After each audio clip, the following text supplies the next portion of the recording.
Welcome to another episode of the Market Makers in Middle East and Africa podcast. I am your host Abrar Hussain.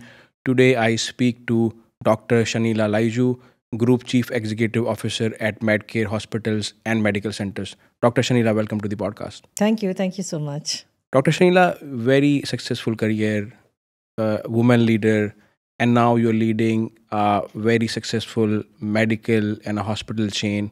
Tell us about your story and how you became so successful. Well, I think I started as in a medical profession myself. So I'm a dentist by profession. And my passion for dentistry came with me going for a dental treatment. So I had decided that I wanted to become a dentist.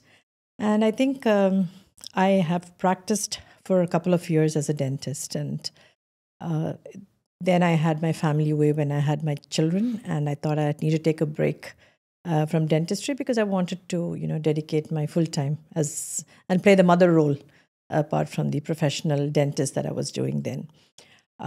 Since I had my two boys, which was very close, 1.5 years difference, and it was quite handful for me. I did take a break because I thought that it was very important at that stage of their life that I wanted to be there with them. The break went on for quite a bit, for 5 years almost. So I was till my second son started his school. And then this opportunity came to me for an administrative position. Well, when it came in the beginning, I was like, I'm not sure of myself whether I would be able to, because I had actually not wanting to continue with dentistry because I think that 5 years break had made me probably to be more relaxed. So I wasn't even thinking of the job. But when this opportunity came, I thought it was a good challenge and it was a good thing to probably shift from the dentistry to see, especially it was a healthcare. So it was good to continue in that same field. And so back in 2003, I joined as a supervisor for one of the Aster clinics. And I think my career started from there in Dubai, where I'm so happy with the 21 years of the journey that I've been with the group. I have seen myself evolve as a leader in these 21 years. And one thing that I would, like to say is that leaders, they say, are born. And, for me, probably I had that leadership skill in me because as a student also, I used to be the monitor of the class. In colleges, I used to take part in this leadership. But in my journey as this healthcare, what I would say that as I started from as a supervisory role, I was fortunate enough to also look at all the ground level operational works because since it was a new area for me that I was venturing into and onto the administrative part of the healthcare, and being a little bit of a perfectionist myself, I wanted to understand what are those nitty-gritties of the operations from each level. So that has helped me because when you know the in-depth of your ground level operations, it's much easier for you to understand how things happen.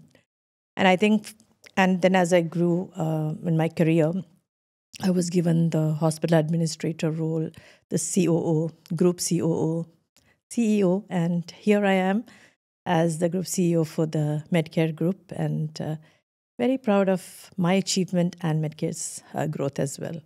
Yeah, I mean, thank you very much, Dr. Shanila. I think it's very inspiring, because you took a break for the kids and then again become very successful. So it's quite inspiring, and thank you for sharing that. What's the grand vision of Medcare, and how you kind of serve communities and what you try to achieve? So Medcare Hospital started way back in 2007 when not many private hospitals were there then.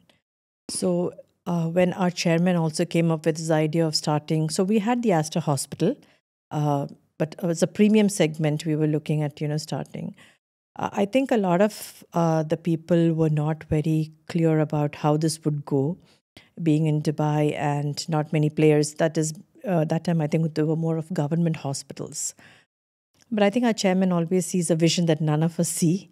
And he was saying, no, I feel that we really need to start this. And that's how we started the hospital way back in 2007 as a multi-speciality hospital.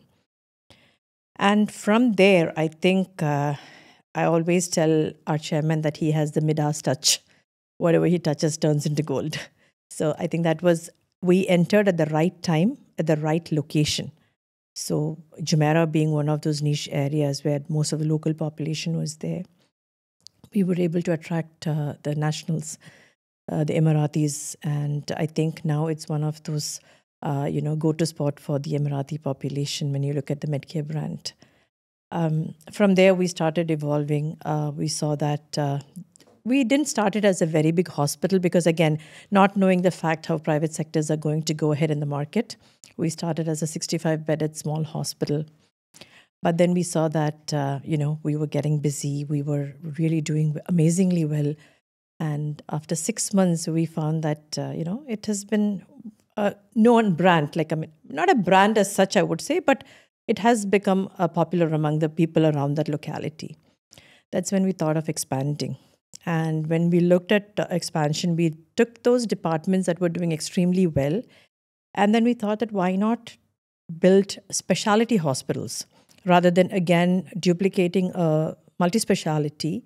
Why don't we take 2 niche departments and start as a specialty hospitals, which could add value again?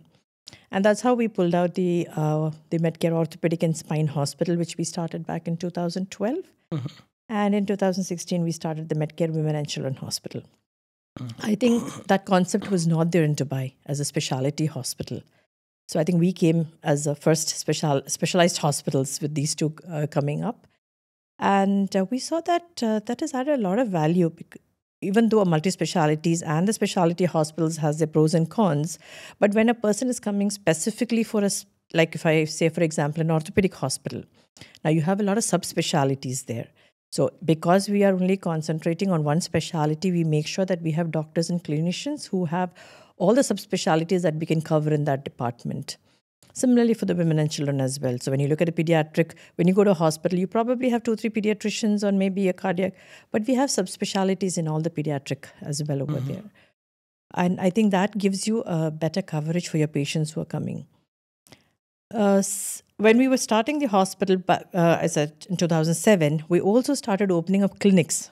So 2008, we started our clinic in Mirdif and Jumeirah. So we thought that, to have clinics in different localities is very important to have that feeder for the hospital as well. And now currently we have 22 clinics because we thought that it's difficult for people to probably reach to a hospital, and people reach to a hospital when they have to, but more so they want to go to a clinic for emergencies. So we started going into those communities where we felt that there was a clientele that Medcare could cater to. So we spread across New Dubai, the Mirdif area. So if you look at it now, we have 5 hospitals, 1 in Sharjah, 3 in Dubai, and 1 we have recently opened last month. That's the Medcare Royal Specialty Hospital in Kisais. Mm-hmm. And clinics we're opening in the New Dubai area, South area. So wherever we feel, so our team does the feasibility to see where is that clientele that is potential for Medcare. And we really want to go into the communities and have that comfort for the patients to reach to us rather than traveling all the way. Yeah. Mm-hmm. Dr. Shanila, when we say about brand, right, that this is a kind of a brand and how it differentiates from others, how do you see that Medcare differentiates from other clinics or other hospitals? So how you were able to build that niche kind of thing that, look, when somebody's thinking, he's thinking about Medcare or he's thinking about Medcare clinics. So how you kind of manage that? See, I don't know how different we are in many of the ways, but as I told you, 2 specialty hospitals was something very different from what people had done. Mm-hmm. So we came with that first concept. Now I know that there is other hospitals that also started with the similar concept of having specialty hospitals. But I think that was something which we had done very differently. Mm-hmm. And also on the clinic, if you look at it, we were the first of those clinics to go and set ourselves in different communities. Mm-hmm. A lot of people have started following that now. If you look at the last 2-3 years, a lot of the players are coming up with clinics. But I think so we had set that trend of having these clinics, which of course were catering to the hospitals. And see, when you look at, everybody talks about having good doctors, having the excellent clinical cares, pathways. But I think a service line is also very important, and that's something which we have really given a lot of importance to in the last 2 to 3 years. People come not because they want to come to a hospital, but they're forced to come. So I think that element of having that empathy is something which we have tried to build into the DNA of our staff, because I think that is one of the most important factors in healthcare that you need to have if you are working in a healthcare industry. So we do have finishing schools where we train our people, we give real-time situations. See, I'm not saying that we'll be perfect. There will be people who probably have issues and have complaints you can't reach, but how can we satisfy at least 90 to 95 people who are coming to Medcare is something what we're looking at. Apart from the clinicians that we have and the staff that we have on the medical side of it, that we don't compromise on that. But again, I think giving that touch and feel to the person, making them feel, that I always feel that people will not forget the experience that they had and they will remember it always. So that's what we're trying to do is, building that sort of an empathy.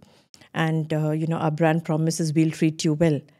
So we want to live with that promise. So we make sure that that percolates from our staff, that we do that, we'll treat you well, which automatically we are sure will cascade to our patients as well.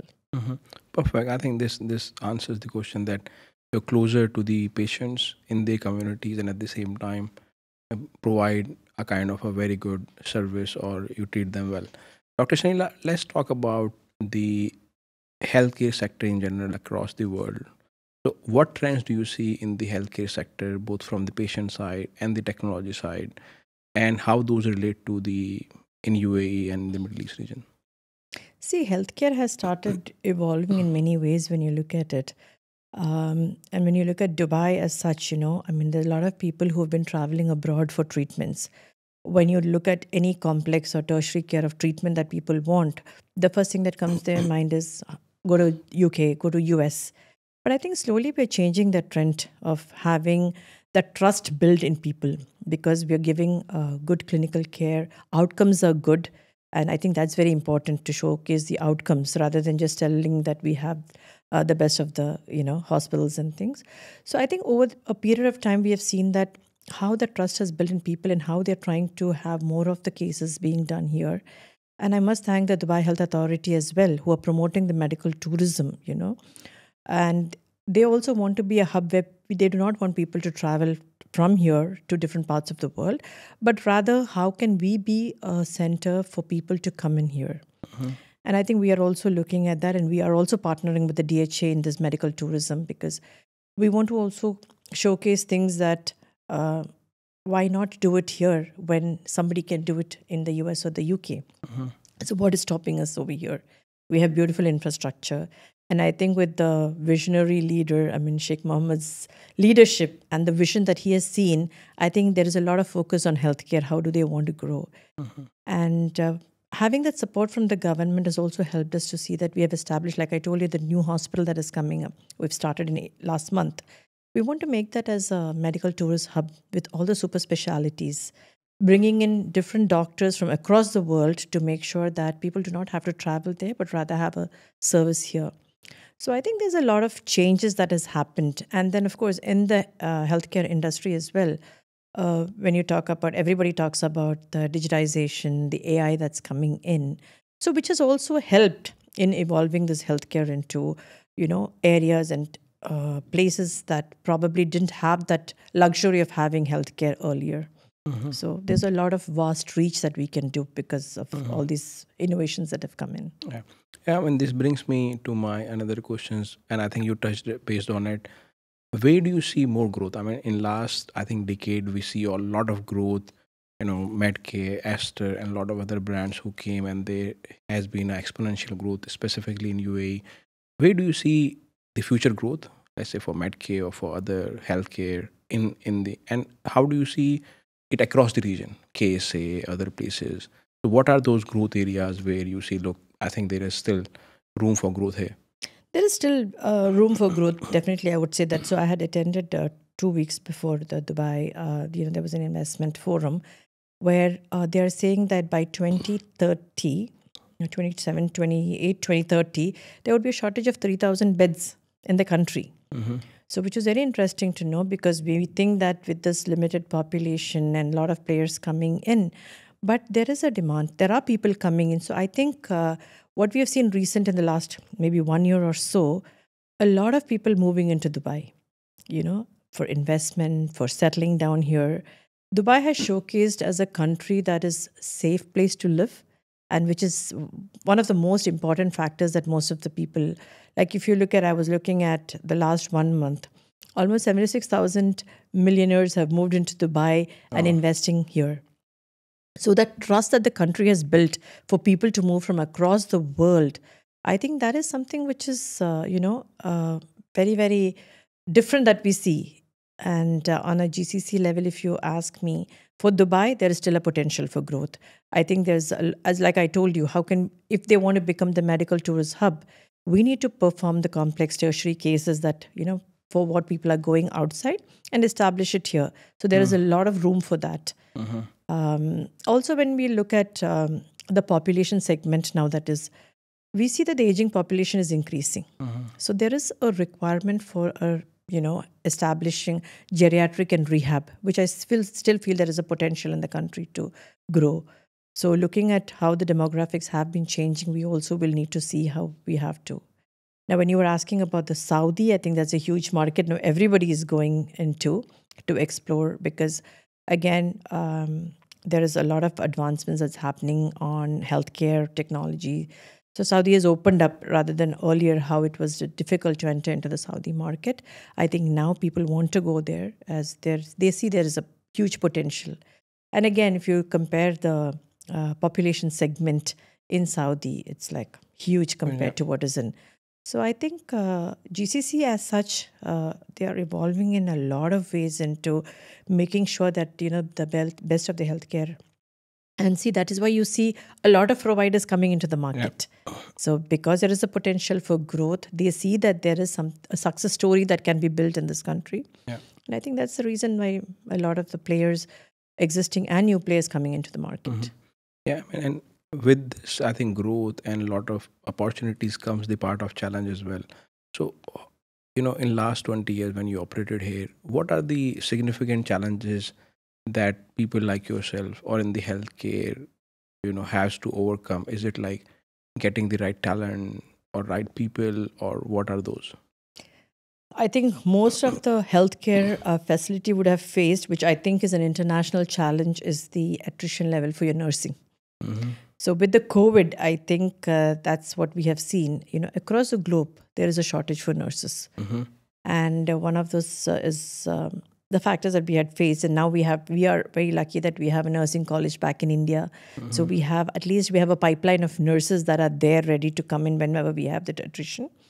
But generally that is, and then like you said, to get the right talent. So it's not easy to just pick and have a doctor and come in here. So I think over a period of years, like what I told you now, we have established ourselves as a brand. So we find that there are people who want to come to us, which is a blessing, is what I always say that. When people trust you, when you have the right clinicians who refer their colleagues to you, I think that's an added advantage to you. So when we were opening the new hospital also, so everybody told us that being in Kisais is it a Medcare segment. So if you give the right care, if you have the right doctors, I think wherever you are, people will reach out to you. Yeah. And so I wanted to tell you, one of the challenges that we were facing probably in earlier days was getting the right talent. But when we were opening the new hospital, you have established as a brand, I think people do come to you as well. So we had a lot of the doctors from the surrounding areas reach out to us and, So I think still that is a challenge, I would say, that, when you look at it, getting the right talent, And then another thing is, of course, the inflation is going up. So the cost is, to maintain is also becoming very high. And then people are moving on to a lot of the technological advancements going in digitization, which is, again, you have to spend, so, but it is important that you also have to, look at what is going in the world and move accordingly. So I think overall, if you look at it, yes, the expenses and the inflation has made it a bit. That's one of the challenges that I would say. Yeah. But on the regulatory bit of it, which many people have issues with, but I think here we have a very supportive regulatory system, and we are blessed to have that, because that way I think we don't have, which I've heard in many other countries people face. So at least that is going. But On the challenges is again, how do you sustain as a provider of choice despite a lot of the competition coming in, because you have a lot of new hospitals coming in. So the sustainability is something which is very important, I think, and a challenge to keep up with it. I mean, you mentioned about the technology. So how does Medcare use technology to enhance customer experience, patient experience, and outcomes? Well, I think that's what everybody's going behind. Now, wherever you go, you hear words like digitization, AI. So I think success comes only when you evolve with change. And if you are not evolving with change, I think you will be left far behind. This is what our chairman always tells us, So you have to run with the time. Otherwise, you will be stuck somewhere. So we are looking at, there is something called, which we have just yet to in the advanced phase, a predictive algorithm, which gives your doctor, it pops up saying that this patient is okay for discharge, So that's an AI integrated tool that is there. Also telling you that probably you can discharge, but there are chances for the patient to come back. So imagine how technology has advanced. And I think mostly now what I've seen is here is in the diagnostic area. We haven't actually explored. So in the diagnostic area, how can you reduce the time, like for your MRIs, but get better results? There's more clarity on the images. I think so. Technology has really taken, and even if you look at Medcare, we have mapped the patient journey and looked at areas where the touch points where we feel that this could be replaced by a technology. And we have done a lot of changes, like for example, in our inpatient facilities, we have seen that a lot of the time for our nurses. So we did a study by McKinsey, and we saw that 33% of our nurses' time was going in administrative works and also on other non-clinical works. So we started a system, one-touch system, which is placed in the patient's room. So for anything other than the clinical matters, they can just press the button. So if it's a housekeeping, it goes directly to housekeeping. So, and we saw that we could also increase the productivity of our nurses, because they were able to concentrate more on the clinical services. Otherwise, they call you for a bell and they have to bring water, pillow. So many things like, which is not really needed for the nurses to do that. So that has really given us, more insight for the nurses to look into more of the clinical needs. And then we also have a QR code which is placed across in the hospitals, because we want to hear the voice of our patients. And we do not want, it's not only the happy customers who give us, because we always feel that if there are problems, we need to address it accordingly. So the patient can scan the QR code and put in their feedbacks as well. So a lot more that we are looking at to make the journey for the patient more seamless. I mean, you touched base on AI, and which is a big buzzword. How do you see AI changing healthcare in general? See, it's I would say it's at an early stage, because we've just started looking at, like I said, it's a diagnostic that is mainly taken into the AI. But I'm sure going forward, like I was just reading saying that probably there won't be no doctors in the room. So apart from the teleconsultation, it'll be AI powered, and how they will diagnose things. So you hear a lot of things but I'm sure AI will take over in a lot of areas, probably looking at diagnosis. So I think because they look at the algorithms and the pattern of the diseases. So I think looking at the similar patterns gives you how you can forecast things. So that make it much more easier for the clinicians also to look at a particular diagnosis and to see how they could go about it. So I think in a way that is going to be a lot more helpful for the clinicians. There would be, again, as anything comes new in the industry, we'll have to wait and watch and adopt things, what we feel is really important to improve the healthcare. Yeah. And, we talked about that your closure to the communities and all. What other kind of reach out you're doing, to help the community across Dubai or across the region? And the other thing is, you mentioned about that the demographics are changes. So when people are getting a bit older, so there will be focus on rehab and other things. So how are you kind of planning to address those things? So, looking into the community, we reach out a lot into the community because we have various activities that our marketing department plans on a quarterly basis. We make sure that we have a lot of these educational programs that we look into. So when looking at the fitness challenge week, so we make sure. So we've also tied up with Andrei Rublev, who is like one of the tennis champions from Russia. Again, was one of the areas why we tied up, was to make sure, again, how do we stress on the fitness, on health for patients. When it comes from people like this, actually the clientels will look into more seriously to see that. So we have been looking at school communities. How do we educate students about mental health? We have, like now everybody talks about, is another area that is going to come. Like you were asking me, apart from the rehab and things, mental health is another area that will take over. I think that is again post the COVID days. We have seen how people have been stressed, and mental health actually came, even though that has been always there in healthcare, but it took a bit of a jump or a leap with the COVID. And now with the children also, like, a lot of, we see that. So we have tied up with this Kamali Mental Health Services, where we have exclusively one of our clinics which is dedicated to the mental health program. And a lot of the children these days, because again, as I say, digitization and technology takes over, children are always on the iPad, and a lot of things that children do not want to discuss with their parents. So I think mental health is another area which there is a lot of focus that is being given. And we are spreading that awareness. So we are having community programs that we run. So when you ask me about engaging with the community, is one of the core focus areas as well. So we have different activities planned in. We have also started a center. So moving away from the hospital clinic concept to a wellness concept, we have started something in Jumeirah area called Wealth. So this is actually a holistic alternative medicine that we wanted to venture into, because why would only people want to come when you're sick? Why not look at a preventive measure as well? So it's not only that we want to treat people when they're sick, but we want to look at the well-being of the people as when they are. And I think a lot of the focus on diabetes, how to prevent diabetes and hypertension.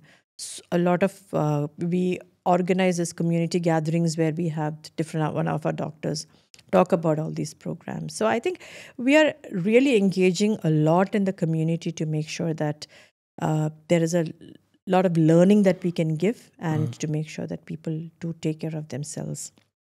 Like what you were asking, the other thing is when you said about the home, the rehab and old population. So home care is another one area that we're looking into, because again with the COVID, teleconsultation has, even though again all these things have been there, but I think there has been a leap forward with COVID coming in. And with this teleconsultations, now we've been able to manage chronic patients without having them to visit the hospital every now and then. So we have doctor, because these chronic patients need regular follow-ups and checkups. So we have teleconsultations done by our doctors. There is a prescription refill. So the pharmacy makes sure that there's a home delivery of and if the blood investigations are required, our home care team goes, takes the investigations. And so people do not have to travel up and down. So everything is done at the comfort of our homes. So I think home care is another area which we have seen that, people want to sit at the comfort of their homes and, not driving here. I think you touched base on very important things. One, I think the mental health, which after COVID came at the forefront, both in, kind of all the segments. Kids spending a lot of screen times, and then people getting stressed. And this was my next question, which was on the healthcare delivery. So instead of what I felt as well, instead of only having telemedicine, I think a mix of both the hospitals or clinics plus telemedicine is what is working best. Like as you mentioned, chronic patient, instead of coming again and again, do a follow-up, prescription refill, and then the blood tests are done home. I think this is the way healthcare delivery is maturing.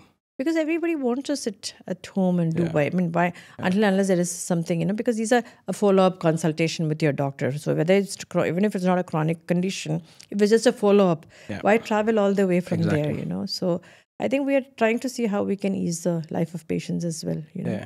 So Dr. Shanila, thank you very much, and really pleasure to talk to you. My last question: as a woman leader, and you are like a CEO of a large group, what advice will you give to other women and girls how they can, be successful?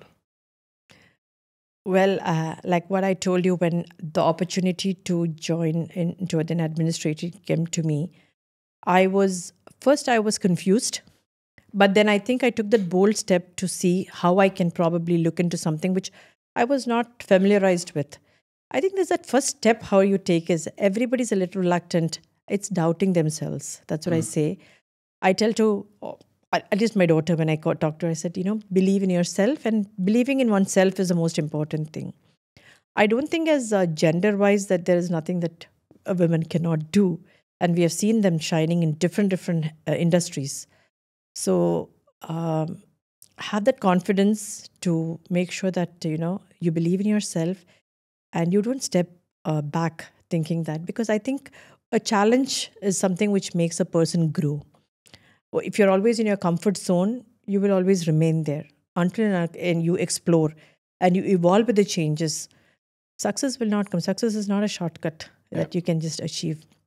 It requires a lot of hard work, perseverance, and if you have the will for that, I think there's no stopping anybody from being successful. Yeah. It's all in your mind, Yeah. and that's important to you just make sure that you train your mind to say that you are the best. Yeah.